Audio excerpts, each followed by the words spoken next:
Hello, everyone. Welcome back to another episode of the John Johson Chronicles. Today we will be reading chapters 32 to 36, and hopefully this time around I will properly balance the music so it doesn't blow out anybody's eardrums. Though I must say it sounded okay while listening to it in my car and on Bluetooth speakers. It just sounded bad when listening to it on cheaper quality speakers, something to note. Anyway, though, let's get back into this meme-tastic comedy that is the John Johson Chronicles. Chapter 32, Jurassic Gym Shorts. JJ awoke in a pile of shrapnel. He stood up and saw he was shirtless, wearing the swankiest pair of gym shorts he had ever laid his eyes on.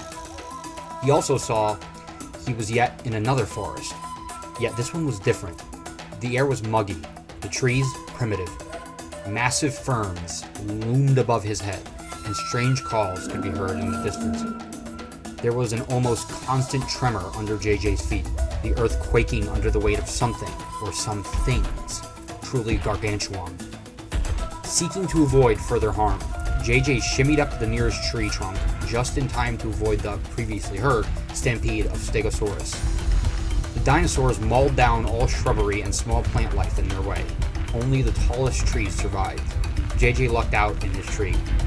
"Well, I must be in Jurassic Park," JJ exclaimed. Yeah, I really went ham with that little section there. I really with the writing. Freaking J.K. Rowling level crap there. Parachuting down from the giant tree, JJ spotted the location of the visitor center, about a mile and a half away. In that moment, JJ also remembered that it was his old recess buddy, John Hammond, that owned and built Jurassic Park. JJ lassoed the nearest Leoplerodon and rode it the short trip up to the visitor center. Upon his arrival, he found the place trashed. All that was left were some recently mauled humans, trash all over the floor, and a signature footprint of the one and only animal JJ had not captured in his hunting days, the T-Rex. JJ called in an airdrop and equipped himself with his old hunting gear from back in the day. With a .700 Nitro Express loaded shotgun in hand, he crouched down in a squatting position and began to follow the gigantic tracks. Chapter 33, The Hunter Becomes the Hunted. JJ had been following the T-Rex tracks for several weeks now. This day, however, was different from all of the rest. The footprints he found were fresh. JJ needed to tell exactly how fresh they were, so he laid down on his stomach in the crater of a footprint, did the worm for exactly 37 seconds, and then put a sample of the dirt in his portable Hadron Particle Collider. This was, however, useless, as the machine only operated at 453,000 Kelvin. Man, I wish I was still on that neutron star in Andromeda. JJ reminisced to himself. JJ went to Plan B. He took out his T-Rex mating call apparatus and proceeded to blow the estranged horn for not even a full second. Immediately, JJ felt the gigantic rumbling that accompanies the greatest land beast that ever lived. Not really, honestly, but let's just keep it that way. He cocked his .700 Nitro Express loaded shotgun.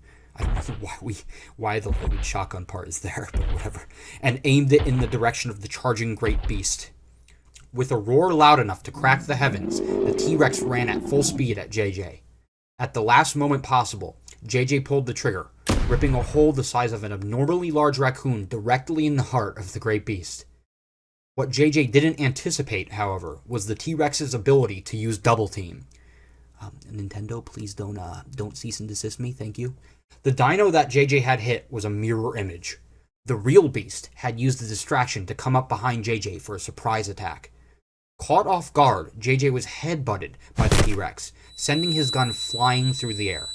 JJ landed on his feet and pulled out his serrated machete. This duel just became personal. JJ and the T-Rex stood 50 paces apart, Old West style, and stared each other down. Other dinosaurs circled around the two equally matched beings and watched in complete silence for who would make the first move. Chapter 34, Evening Out the Scales. It was going to be now or it was going to be never. It was life or death. This was the kind of situation JJ loved. It got his blood pumping. He lived for the feeling. He knew it was time to scrap Plan B, skip C, and go directly to D. JJ promptly threw down a smoke bomb to buy him precious time. This was no ordinary smoke, however. It was mustard gas. That should keep them occupied, JJ stated, equipping his gas mask that survived the Santa spiel. Out of his hunting jacket, he pulled a small Ziploc bag. Within the bag lay the most ordinary sandwich any person could have ever hoped to see. It had lettuce, tomatoes, and turkey. No bacon, though. No mayo either. JJ hated mayo. He removed the sandwich from the bag and casually slammed it into his gas mask. The sandwich enveloped into a mysterious light as it diffused through his gas mask. It looks like the first J of JJ's name is on the other slide. Let's just pretend that's not there. JJ chewed and swallowed the entire absorbed sandwich in 2 minutes flat. Whew. Immediately after its consumption, JJ began grunting, which then evolved into a truly fierce yelling. His body began mutating, like that of the Incredible Hulk. JJ grew to about 5 times his normal body size, now a fair match with the T-Rex. "I meant to do that, now I'm gonna get you," JJ chanted. Through the mustard gas, JJ howled and charged the T-Rex. Chapter 35, Ululations of Earth. The tribal drums were blaring. JJ was in a state of tunnel vision euphoria. He violently ululated as he charged the T-Rex with a very large stick jabbing very awkwardly forward in his hand. The Tyrannosaurus, noticing JJ in the lost state of a crazed maniac, booked him in the opposite direction of JJ. JJ was also holding a video camera in his other hand, getting a lousy first-person view of the chase. About a mile into the chase, JJ partially tripped. "Ululu, ululu, ugh," JJ yelled as the camera reared back, showing his buckled legs. He would not give up, however. The T-Rex was still ahead in the distance, howling like a banshee. The T-Rex, JJ, and a couple of primitive birds blasted out of the ancient forest into an odd clearing. At the very edge of the clearing stood a man wearing a gas mask that was dangling off, showing half his face. It was John Hammond. He asked in a very unconvincing tone, "What are you guys doing?" Hammond, 23. The whole group, the birds, the T-Rex, and JJ, all broke down crying like children several seconds later. JJ was taken by boat all the way to the coast of California, where he was dropped off, left to fend for himself. Chapter 36, Dying It Up in the Motel, California. JJ was on a dark desert highway, cool wind in his hair.